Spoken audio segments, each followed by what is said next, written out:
ओम शांति। 13 नवंबर 2024 के ईश्वरीय महावाक्य। पहले सुनते हैं मुरली के मुख्य पॉइंट्स।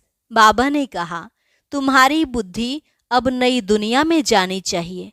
उठते बैठते यही बुद्धि में रहे, हम ईश्वरीय स्टूडेंट हैं, पढ़ाई पढ़ रहे हैं। अच्छा पढ़ने वाले को टीचर जरूर जास्ती प्यार करेंगे। एक बाप के सिवाय और कोई तरफ बुद्धि नहीं जानी चाहिए। बाबा ने कहा, याद नहीं करेंगे तो पाप कैसे कटेंगे। परंतु माया बहुत धोखा देती है, घड़ी घड़ी बच्चों का बुद्धि योग तोड़ देती है। इसलिए बाप कहते, देह सहित देह के सब धर्म छोड़ अब अपने को आत्मा समझो, क्योंकि वापस घर जाना है। यह अंदर में पक्का करो कि बाबा हमारा बाप, टीचर, सतगुरु तीनों हैं, जो हमको सतो प्रधान बनने की युक्ति बता रहे हैं। लास्ट में बाबा ने कहा, यहाँ तुम्हें जो शिक्षा मिलती है वह फिर औरों को भी देनी है। पहले पहले तो बाप का परिचय देना है, क्योंकि सभी बाप को और उनकी शिक्षा को भूले हुए हैं।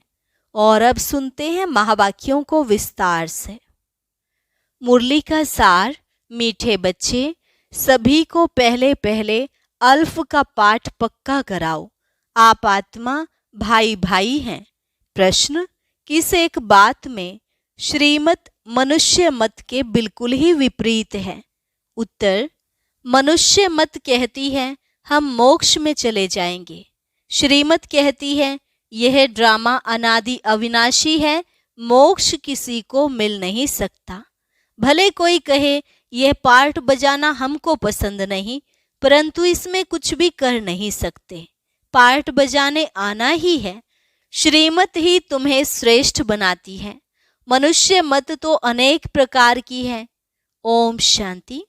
अभी यह तो बच्चे जानते हैं कि हम बाबा के सामने बैठे हैं। बाप भी जानते हैं बच्चे हमारे सामने बैठे हैं। यह भी तुम बच्चे जानते हो, बाप हमें शिक्षा देते हैं जो फिर औरों को देनी है। पहले पहले तो बाप का ही परिचय देना है, क्योंकि सभी बाप को और बाप की शिक्षा को भूले हुए हैं। अभी जो बाप पढ़ाते हैं, यह पढ़ाई फिर 5000 वर्ष बाद मिलेगी। यह ज्ञान और कोई को है नहीं। मुख्य हुआ बाप का परिचय, फिर यह सब समझाना है। हम सब भाई भाई हैं। सारी दुनिया की जो सभी आत्माएं हैं, सब आपस में भाई भाई हैं।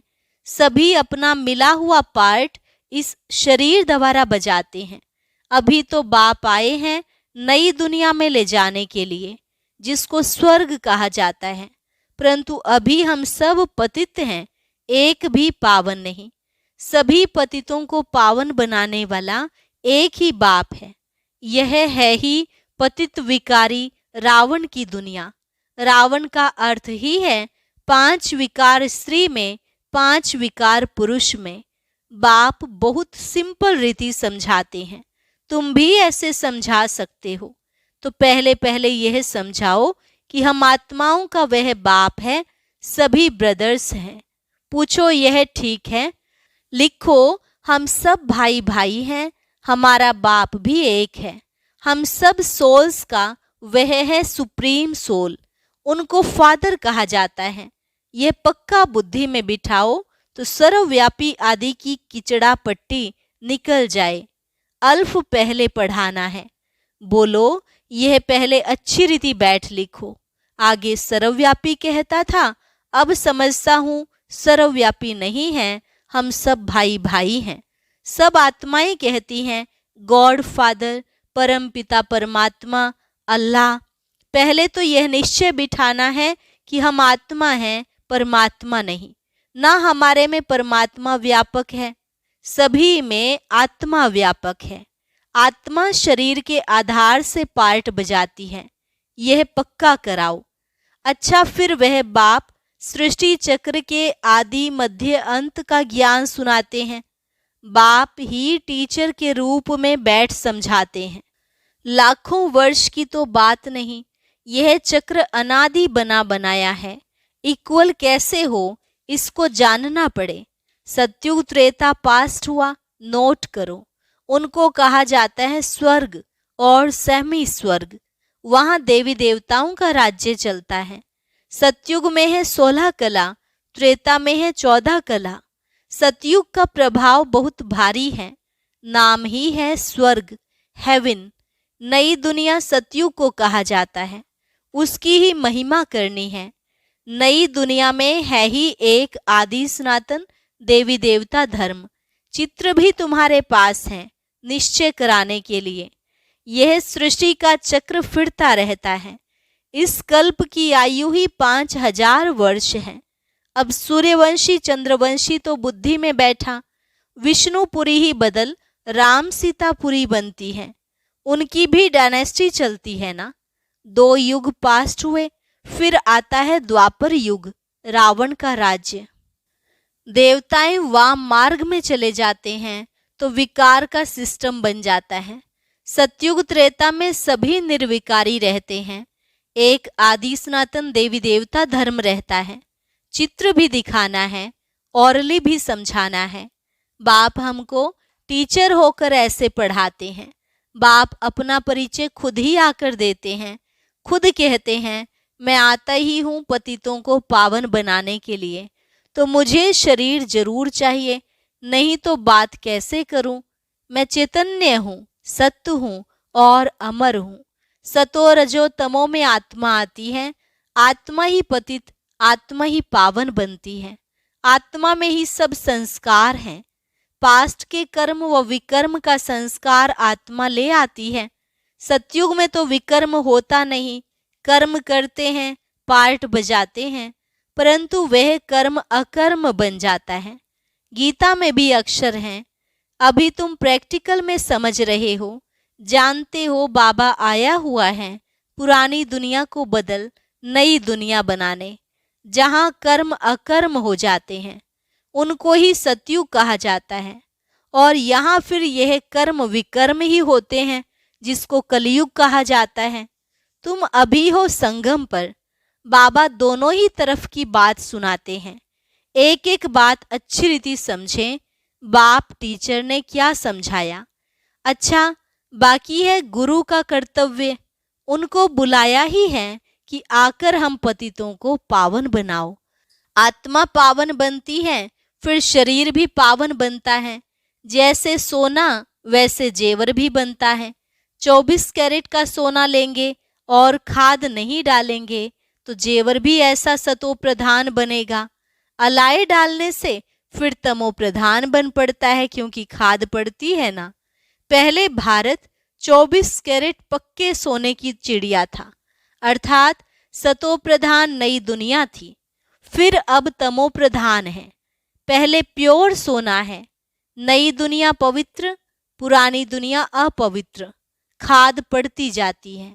यह बाप ही समझाते हैं और कोई मनुष्य गुरु लोग नहीं जानते। बुलाते हैं आकर पावन बनाओ।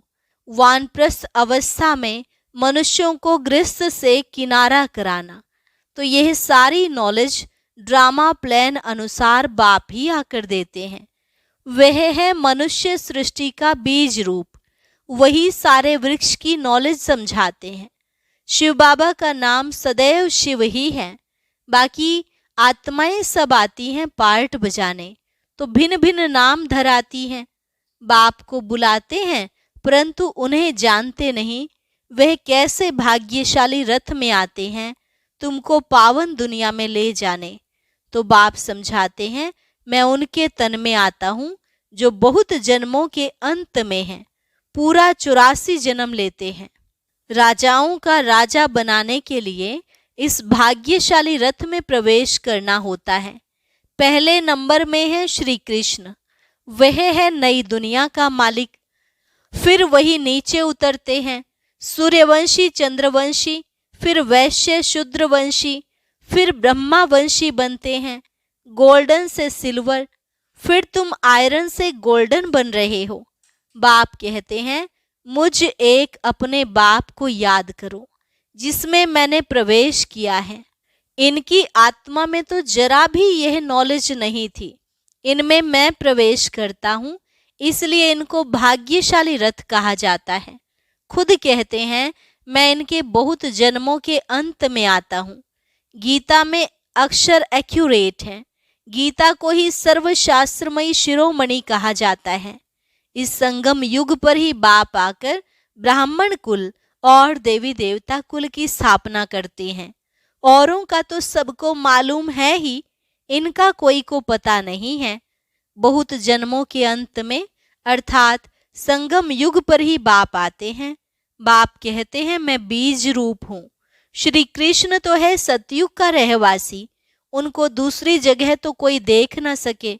पुनर्जन्म में तो नाम रूप देश काल सब बदल जाता है। पहले छोटा बच्चा सुंदर होता है, फिर बड़ा होता है, फिर वह शरीर छोड़ दूसरा लेता है। यह बना बनाया खेल है, ड्रामा के अंदर फिक्स है। दूसरे शरीर में तो उनको श्री कृष्ण नहीं कहेंगे। उस दूसरे शरीर पर नाम आदि फिर दूसरा पड़ेगा।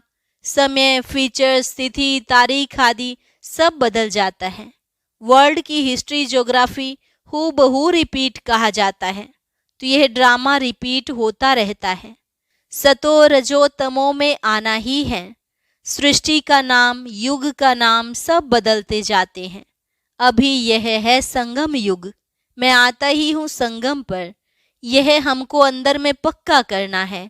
बाप हमारा बाप, टीचर, गुरु है, जो फिर सतो प्रधान बनने की युक्ति बहुत अच्छी बताते हैं। गीता में भी है, देह सहित देह के सब धर्म छोड़ अपने को आत्मा समझो, वापिस अपने घर जरूर जाना है। भक्ति मार्ग में कितनी मेहनत करते हैं भगवान पास जाने के लिए। वह है मुक्ति धाम, कर्म से मुक्त। हम इन कॉर्पोरियल दुनिया में जाकर बैठते हैं। पार्टधारी घर गया तो पार्ट से मुक्त हुआ।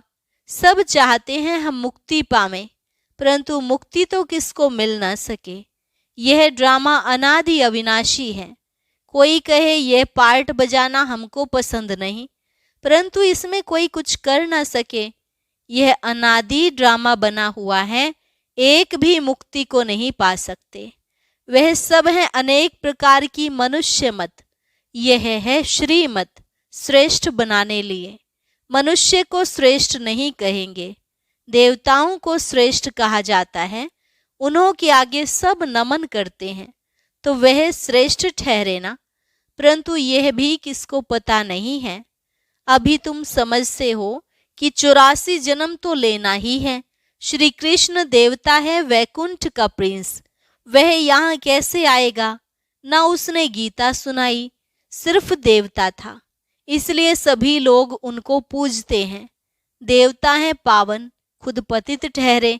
कहते भी हैं, मुझ निर्गुण हारे में कोई गुण नहीं, आप हमको ऐसा बनाओ। शिव के आगे जाकर कहेंगे, हमको मुक्ति दो। वह कभी जीवन मुक्त, जीवन बंद में आते ही नहीं, इसलिए उन्हें पुकारते हैं मुक्ति दो। जीवन मुक्ति भी वही देते हैं। अभी तुम समझते हो, बाबा और मम्मा के हम सब बच्चे हैं। उनसे हमें अथाह धन मिलता है। मनुष्य तो बेसमझी से मांगनी करते रहते हैं। बेसमझ तो जरूर दुखी ही होंगे ना, अथाह दुख भोगने पड़ते हैं। तो यह सब बातें बच्चों को बुद्धि में रखनी है। एक बेहद के बाप को ना जानने कारण कितना आपस में लड़ते रहते हैं, ऑर्फन बन पड़ते हैं। वह होते हैं हद के ऑर्फन्स, यह हैं बेहद के ऑर्फन्स। बाप नई दुनिया स्थापन करते हैं। अभी है ही पतित आत्माओं की पतित दुनिया। पावन दुनिया सतयुग को कहा जाता है, पुरानी दुनिया कलयुग को। तो बुद्धि में ये सब बातें हैं ना। पुरानी दुनिया का विनाश हो जाएगा, फिर नई दुनिया में ट्रांसफर हो जाएंगे। अभी हम टेम्परेरी संगम युग पर खड़े हैं। पुरानी दुनिया से नई बन रही है। नई दुनिया का भी पता है। तुम्हारी बुद्धि अब नई दुनिया में जानी चाहिए। उठते बैठते यही बुद्धि में रहे कि हम पढ़ाई पढ़ रहे हैं, बाप हमको पढ़ाते हैं। स्टूडेंट को यह याद रहना चाहिए। फिर भी वह याद नंबरवार पुरुषार्थ अनुसार रहती है। बाप भी नंबरवार पुरुषार्थ अनुसार याद प्यार देते हैं। अच्छा पढ़ने वाले को टीचर जरूर प्यार जास्ती करेंगे। कितना अंतर पड़ जाता है। अब बाप तो समझाते रहते हैं, बच्चों को धारणा करनी है, एक बाप के सिवाय और कोई तरफ बुद्धि ना जाए। बाप को याद नहीं करेंगे तो पाप कैसे कटेंगे। माया घड़ी घड़ी तुम्हारा बुद्धि योग तोड़ देगी। माया बहुत धोखा देती है। बाबा मिसाल देते हैं, भक्ति मार्ग में हम लक्ष्मी की बहुत पूजा करते थे। चित्र में देखा लक्ष्मी पांव दबा रही है तो उसे मुक्त करा दिया। उनकी याद में बैठते जब बुद्धि इधर उधर जाती थी तो अपने को थप्पड़ मारते थे। बुद्धि और तरफ क्यों जाती है। आखिरीन विनाश भी देखा, स्थापना भी देखी। साक्षात्कार की आश पूरी हुई। समझा अब यह नई दुनिया आती है, हम यह बनेंगे। बाकी यह पुरानी दुनिया तो विनाश हो जाएगी। पक्का निश्चय हो गया। अपनी राजधानी का भी साक्षात्कार हुआ तो बाकी इस रावण के राज्य को क्या करेंगे, जबकि स्वर्ग की राजाई मिलती है। यह हुई ईश्वरीय बुद्धि। ईश्वर ने प्रवेश कर यह बुद्धि चलाई। ज्ञान कलश तो माताओं को मिलता है तो माताओं को ही सब कुछ दे दिया। तुम कारोबार संभालो, सबको सिखलाओ। सिखलाते सिखलाते यहाँ तक आ गए। एक दो को सुनाते सुनाते देखो अब कितने हो गए हैं। आत्मा पवित्र होती जाती है। फिर आत्मा को शरीर भी पवित्र चाहिए। समझ से भी हैं, फिर भी माया भुला देती है। तुम कहते हो 7 रोज पढ़ो तो कहते हैं कल आएंगे। दूसरे दिन माया खलास कर देती है, आते ही नहीं। भगवान पढ़ाते हैं तो भगवान से नहीं आकर पढ़ते हैं। कहते भी हैं हाँ जरूर आएंगे, परंतु माया उड़ा देती है, रेगुलर होने नहीं देती है। जिन्होंने कल्प पहले पुरुषार्थ किया वह जरूर करेंगे, और कोई हट्टी है नहीं। तुम पुरुषार्थ बहुत करते हो, बड़े बड़े म्यूजियम बनाते हो। जिन्होंने कल्प पहले समझा है वही समझेंगे। विनाश होना है, स्थापना भी होती जाती है। आत्मा पढ़कर फर्स्ट क्लास शरीर लेगी। एम ऑब्जेक्ट यह है ना। यह याद क्यों नहीं पड़ना चाहिए। अभी हम नई दुनिया में जाते हैं अपने पुरुषार्थ अनुसार। अच्छा, मीठे मीठे सिकिलधे बच्चों प्रति माता पिता बाप दादा का याद प्यार और गुड मॉर्निंग। रूहानी बाप की रूहानी बच्चों को नमस्ते। रूहानी बच्चों की रूहानी बाप दादा को नमस्ते नमस्ते, गुड मॉर्निंग। धारणा के लिए मुख्य सार, बुद्धि में सदा याद रहे कि अभी हम थोड़े समय के लिए संगम युग पर बैठे हैं। पुरानी दुनिया विनाश होगी तो हम नई दुनिया में ट्रांसफर हो जाएंगे। इसलिए इससे बुद्धि योग निकाल देना है। दूसरी पॉइंट, सभी आत्माओं को बाप का परिचय दे कर्म अकर्म विकर्म की गुह्य गति सुनानी है। पहले अल्फ का ही पाठ पक्का कराना है। वरदान, श्रेष्ठ प्राप्तियों के प्रत्यक्ष फल द्वारा सदा खुशहाल रहने वाले एवर हेल्दी भव। श्रेष्ठ प्राप्तियों के प्रत्यक्ष फल द्वारा सदा खुशहाल रहने वाले एवर हेल्दी भव। संगम युग पर अभी अभी किया और अभी अभी श्रेष्ठ प्राप्ति की अनुभूति हुई। यही है प्रत्यक्ष फल। सबसे श्रेष्ठ फल है समीपता का अनुभव होना। आजकल साकार दुनिया में कहते हैं कि फल खाओ तो तंदुरुस्त रहेंगे। हेल्दी रहने का साधन फल बताते हैं, और आप बच्चे हर सेकंड प्रत्यक्ष फल खाते ही रहते हो, इसलिए एवर हेल्दी हो ही। यदि आपसे कोई पूछे कि आपका क्या हाल चाल है तो बोलो कि फरिश्तों की चाल है और खुशहाल है। स्लोगन, सर्व की दुआओं के खजाने से संपन्न बनो तो पुरुषार्थ में मेहनत नहीं करनी पड़ेगी। ओम शांति। बहुत पुरुषार्थ करने के बाद भी कोई फल नहीं मिलता, अर्थात सफलता नहीं मिलती, तो ऐसे में क्या करें? जानने के लिए सुनते हैं आज का अव्यक्त ज्ञान मोती।